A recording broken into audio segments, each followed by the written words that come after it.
اللہ آسمانوں اور زمین کا نور ہے، اس کے نور کی مثال ایسی ہے کہ گویا ایک طاق ہے جس میں ایک چراغ ہے، اور چراغ ایک قندیل میں ہے،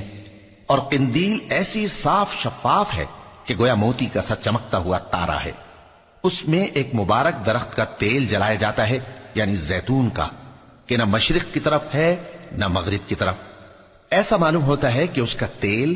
خواہ آگ اسے نہ بھی چھوئے جلنے کو تیار ہے۔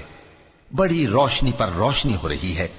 اللہ اپنے نور سے جس کو چاہتا ہے سیدھی راہ دکھاتا ہے، اور اللہ جو مثالیں بیان فرماتا ہے تو لوگوں کے سمجھانے کے لیے، اور اللہ ہر چیز سے واقف ہے۔ وہ قندیل ان گھروں میں ہے جن کے بارے میں اللہ نے ارشاد فرمایا ہے کہ بلند کیے جائیں اور وہاں اللہ کے نام کا ذکر کیا جائے، اور ان میں صبح و شام اس کی تسبیح کرتے ہیں۔ ایسے لوگ جن کو اللہ کے ذکر اور نماز پڑھنے اور زکوٰۃ دینے سے نہ سوداگری غافل کرتی ہے نہ خرید و فروخت، وہ اس دن سے جب دل خوف اور گھبراہٹ کے سبب الٹ جائیں گے اور آنکھیں اوپر چڑھ جائیں گی ڈرتے ہیں، تاکہ اللہ ان کو ان کے اعمال کا بہت اچھا بدلہ دے اور اپنے فضل سے زیادہ بھی عطا فرمائے، اور اللہ جس کو چاہتا ہے بے حساب رزق دیتا ہے۔